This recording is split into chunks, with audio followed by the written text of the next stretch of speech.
The turkey sat golden and perfect at the center of the table, steam still rising from where Dad had just finished carving. 23 people crowded around the extended dining table at my parents' house, the whole family, plus the new spouses, the grandchildren, the cousins who'd driven in from 3 states away. Thanksgiving, the holiday where we all pretended nothing had changed since childhood. Jennifer, could you pass the stuffing? My older sister Melissa asked from her position at Mom's right hand, the seat of honor, as always. I handed her the dish. She took it without looking at me, already turning to her husband Brad to continue whatever story she'd been telling about their recent trip to the Maldives. The resort was absolutely divine, she said, her voice carrying that particular tone that ensured everyone at the table was listening. Private villas, personal butler service, infinity pools overlooking the ocean. Brad surprised me for our anniversary. How wonderful, Aunt Caroline said dutifully. Well, when you work as hard as we do, you deserve these moments, Melissa continued. Brad's been putting in 80-hour weeks at the firm, making partner by 40. That's the kind of dedication that creates success. I took a bite of green beans, said nothing. Of course, not everyone understands that work ethic, Melissa added, her eyes finally sliding toward me. Some people just coast along, hoping things will work out. My younger cousin Emma shifted uncomfortably beside me. She knew what was coming.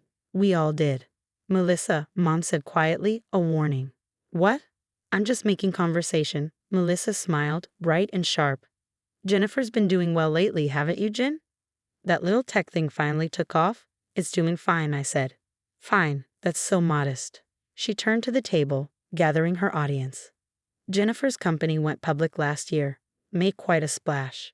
Though between you and me, she lowered her voice conspiratorially, I think the timing was just incredibly lucky. Right market conditions, right investor interest, right moment in the tech cycle.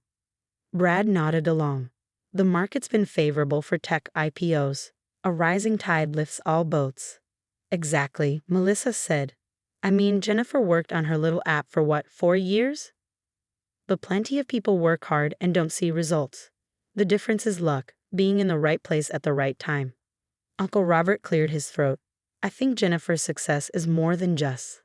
Oh, I'm not diminishing it, Melissa interrupted smoothly. I'm just being realistic. Success isn't skill when it comes to tech startups. It's timing, it's chance. It's knowing the right people who know the right investors who happen to have money to throw around. The table went completely quiet. Melissa sat back, satisfied, reaching for her wine glass. The very expensive Bordeaux she brought and made a point of announcing cost $400 a bottle. I set down my fork carefully, pulled out my phone. You're absolutely right, I said calmly. Melissa paused mid-sip. I am? You are. Success does require more than just skill. It requires timing, connections, and understanding systems. I opened my banking app, navigating to the automated payments section. It requires knowing who to know and how to leverage relationships properly. I found the accounts I was looking for. 7 of them, all set up 6 years ago, when Melissa had come to me, desperate and embarrassed, asking for help she'd never want the family to know about. What are you doing? Melissa asked, something uncertain creeping into her voice. Taking your advice about being realistic, I said. I selected the first account, Riverside Country Club, and canceled the automatic monthly payment of $3,200. My phone buzzed immediately. An alert from the club's billing system confirmed the payment method had been removed and the account would need alternative payment by the 30th. I moved to the second account. Oakmont Tennis Association, $1,800 monthly, canceled. Jennifer, Melissa said, her voice sharp now. What are you doing? Being realistic about timing and connections, I replied, canceling the third payment. Equestrian Center membership, $2,400 monthly. Melissa's phone chimed, then chimed again. She grabbed it from beside her plate and stared at the screen. I continued methodically. Symphony Orchestra premium box seats, $1,500 monthly. Canceled. Private Yacht Club membership, $2,900 monthly. Canceled. Exclusive Spa and Wellness Center, $1,100 monthly. Canceled. Stop, Melissa whispered. Stop it right now. The last one was the big one, the Pinnacle Club, the most exclusive networking organization in the city, the one with the year-long waiting list and annual dues that exceeded most people's salaries.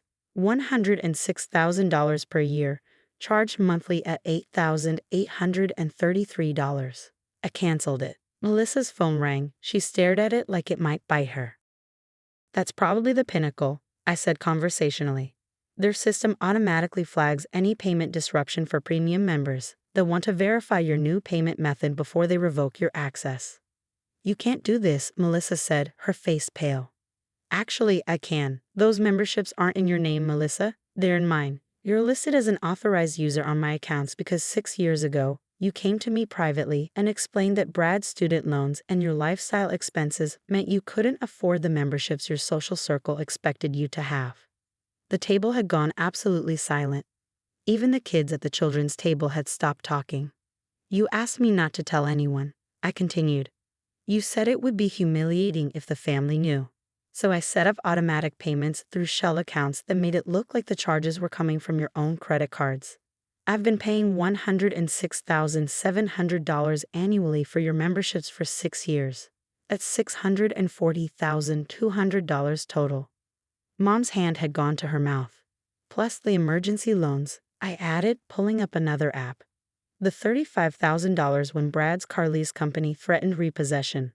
The $18,000 when your credit cards maxed out before the charity gala season. The $12,000 for Emma's private school tuition that you told everyone you were paying. Dad stood up slowly. Is this true? Melissa's phone rang again. She let it go to voicemail. The Maldives trip she just described? I said. I paid for that too. The resort charged $28,000 for the week. Melissa asked me to cover it as an anniversary gift that she could present to Brad without him knowing it came from me. Jennifer, please, Melissa said, and for the first time in years I heard actual fear in her voice. You're embarrassing me. I'm being realistic, I countered. You said success isn't skill, it's timing and connections. You should know. You've been using your connection to me to fund a lifestyle you can't afford while telling everyone your success is earned. Brad had gone very quiet, very still. Melissa, what is she talking about? The memberships, the trips, the designer clothes you post on social media, all of it runs through accounts I established and fund, I said. I've been your younger sister's silent investor in the project of making herself look successful. Melissa's phone rang a third time, a different ringtone. She glanced at it, and her face went even paler. That's Riverside. They're calling about the November payment. Which is now your responsibility, I said. Along with all the others. I've sent you an email with a complete accounting of every payment I've made on your behalf for the last 6 years. You'll need to establish your own payment methods by the end of the month, or the memberships will be terminated. I can't afford, Melissa started, then stopped, realizing what she was admitting in front of everyone. Can't afford what? Dad asked quietly. Melissa, you and Brad both work. You told us you were making $180,000 a year at the marketing firm. She is, I said.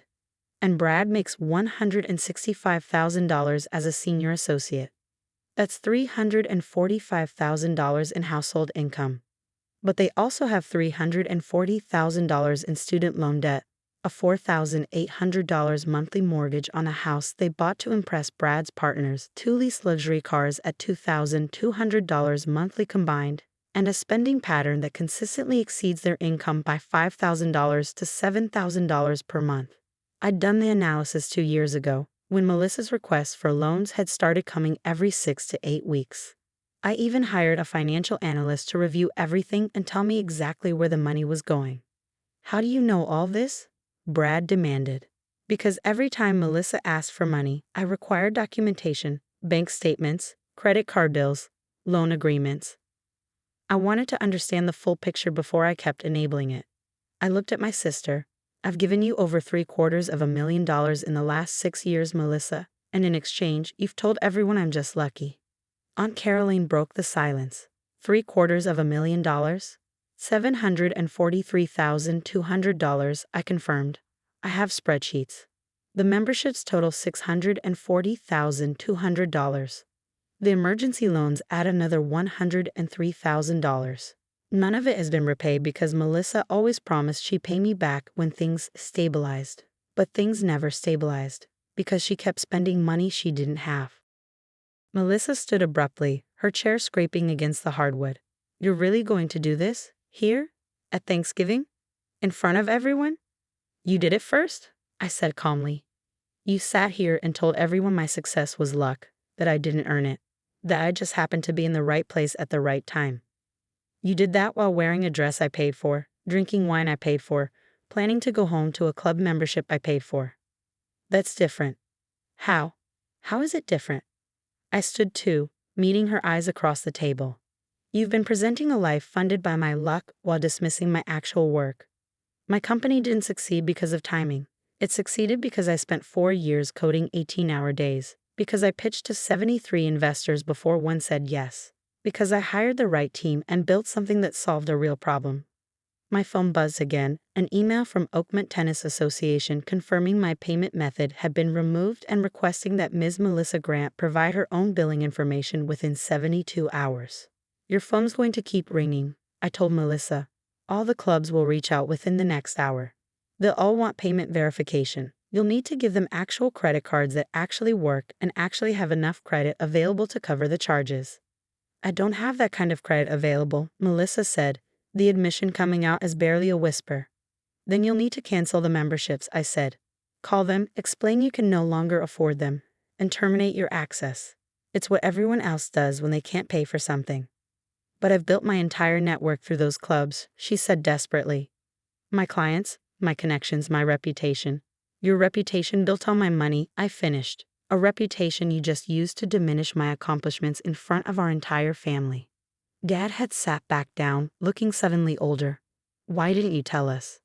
Because Melissa asked me not to. Because she said it would humiliate her if the family knew she was struggling. Because I thought. I stopped, surprised by the emotion catching in my throat. I thought if I helped her quietly, she'd eventually see me as something other than the lucky little sister who didn't deserve her success. Mom was crying silently. But instead, I continued, she used the money I gave her to elevate herself while pushing me down. Every family gathering, every holiday, every celebration, there was always a comment about my luck, my timing, my fortunate circumstances. Never about my work. Never about my skill. Always just luck. Melissa's phone rang again, the Pinnacle Club this time, according to her screen. You should answer that, I said. They're very particular about payment disruptions.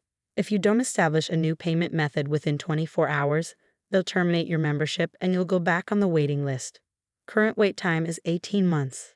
She didn't answer, just stood there, phone ringing in her hand. Brad pushed back from the table. I need to speak with my wife. Privately. They disappeared into Dad's study. We could hear them arguing through the closed door, Brad's voice raised in disbelief, Melissa's defensive and tearful. Uncle Robert finally broke the silence at the table. Did your company really go public last year? Yes, I said, sitting back down. What was the valuation? $2.3 billion. He let out a low whistle, and Melissa called that luck. She did, just now, in front of everyone. I took a sip of water. For what it's worth, I didn't plan this. I've been paying those memberships for years without complaint. But there's something about being called lucky by the person whose lifestyle you've been funding that just clarifies things. Cousin Emma leaned toward me. So you're actually a billionaire? On paper. Most of it's tied up in company stock. I can't exactly spend it all. But you spent $750,000 on Melissa. I did, because she's my sister, and she asked for help, and I wanted to believe she'd appreciate it eventually. I looked toward Dad's study, where the argument was still ongoing. I was wrong. The study door opened. Melissa emerged first, eyes red, makeup smudged. Brad followed, his jaw tight. We're leaving, Melissa announced to no one in particular. Melissa, Mom started. No, I'm not staying here to be humiliated further. She grabbed her purse, that expensive designer bag I'd bought her for her birthday. Jennifer's made her point. She's powerful and successful, and I'm just a fraud who needed her help. Message received. That's not what I said, I replied.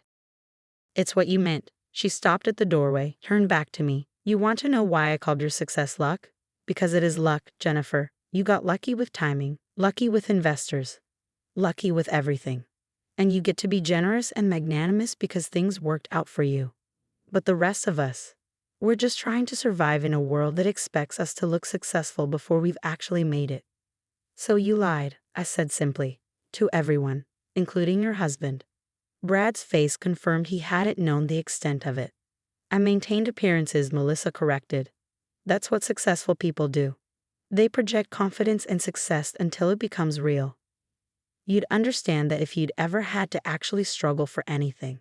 She left before I could respond. Brad lingered for a moment, looking like he wanted to say something, then followed her out. We heard their car start, heard the tires crunch on the gravel driveway. The table sat in uncomfortable silence. Well, Aunt Caroline finally said, "This is certainly a Thanksgiving to remember." A few people laughed nervously. Mom excused herself to the kitchen. Dad just stared at his plate. My phone buzzed. A text from Melissa. "I hope you're happy. You've destroyed my life." Then another. "Everyone will know I'm a fraud now. My marriage is over. My career is over. All because you couldn't keep your mouth shut." I didn't respond. Instead, I pulled up the financial reports my CFO had sent that morning. The Q3 earnings had exceeded projections. We were on track for another strong year. The product roadmap looked solid. The team was happy. I'd built something real, something sustainable. Something that didn't require pretending or projecting or maintaining appearances. And I'd done it while writing checks to support my sister's illusion of success. Dad cleared his throat. "For what it's worth, Jennifer, I'm proud of what you've accomplished. Your mother and I both are. We didn't know how to talk about it. You were always so private about your work." I was private because every time I tried to share something, Melissa would dismiss it, I said. It was easier to just keep quiet. "That's on us," he said. "We should have seen what was happening, should have stopped it." My phone buzzed again, the Pinnacle Club's automated system, informing me that the authorized user Melissa Grant's access had been suspended pending payment verification. Then Riverside Country Club with a similar message. Then Oakmont Tennis. Within 20 minutes, all 7 memberships had been suspended. All 7 clubs had sent notifications. Melissa's carefully constructed social network was evaporating in real time. My phone rang. "Melissa." I let it go to voicemail. She called again, 5 times while we finished dinner in uncomfortable, sporadic conversation. Finally, I answered. "What?" I said. "Please," she said. "Please, Jennifer, I'm begging you. Turn the payments back on, just for 3 months. Give me time to figure something out." Figure what out? How to keep lying to everyone. How to transition. How to explain this to Brad without losing my marriage. How to step back from these commitments without destroying my professional reputation. I closed my eyes, feeling the exhaustion of 6 years of enabling, of covering, of pretending I didn't notice how Melissa treated me. "No," I said quietly. "Jennifer, you called my success luck, Melissa, at Thanksgiving, in front of our entire family. You did it knowing I've been paying for your lifestyle. You did it knowing I've given you $743,200 over 6 years. You did it anyway. I was wrong. You weren't wrong. You were calculated. You've been diminishing me for years because it made you feel better about needing my help. Well, you don't need my help anymore. You're free. Free to lose everything. Free to build something real," I corrected. "Free to stop pretending. Free to live within your actual means and be honest about your actual life." Silence on the line. "I can't do this alone," she finally whispered. "Yes, you can. You're smart and capable and actually good at your job. You just got caught up in performing success instead of building it." I paused. "Call the clubs. Cancel the memberships. Tell Brad the truth. Figure out a budget you can actually afford. Live your real life, Melissa. It's better than the fake one." I hung up before she could argue. The rest of Thanksgiving passed quietly. People left early. Mom hugged me extra long at the door, whispering that she was sorry she hadn't seen what was happening. I drove home to my actual apartment, not the penthouse Melissa had told people I lived in, just a nice 2-bedroom in a good neighborhood, and poured a glass of wine. My phone buzzed all evening. Messages from family members. Questions, support, criticism from a few who thought I'd been too harsh. Nothing else from Melissa. Monday morning, my assistant told me someone named Brad Grant had called requesting a meeting. "Melissa's husband?" I asked. "That's what he said. Wants to discuss a private financial matter." I almost said no, then reconsidered.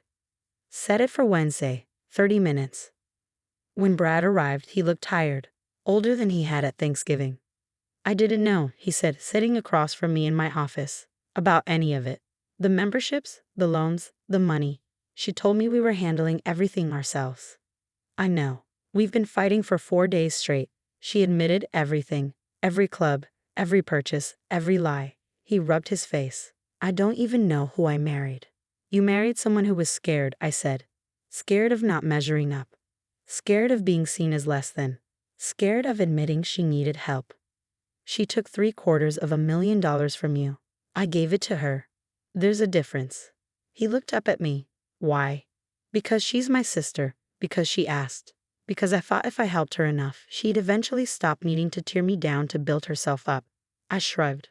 I was wrong. What happens now? Now she learns to live within her means. So do you. You figure out which relationships were real and which were based on club memberships. You build something honest. And the money? Do you want it back? I considered. No, it's gone. But I won't give any more. That part is finished. He nodded slowly, stood to leave, then paused at the door. For what it's worth, I never thought your success was luck. I looked up your company after Thanksgiving. Read about the patents, the innovation, the growth. That's not luck. That's genius. After he left, I pulled up Melissa's contact and stared at it for a long moment. Then I typed a message. The money is gone. I won't ask for it back. But I also won't provide more. You're on your own now. I hope you build something real. She responded immediately. I'm sorry. Just that. 2 words. I typed back. I know. I didn't say I forgave her. Didn't say we go back to how things were. Because we wouldn't. The sister who called my success luck while spending my money was gone. Maybe someone more honest would take her place. Or maybe some relationships just run their course. Either way, I was done funding the performance. It was time for both of us to live our real lives.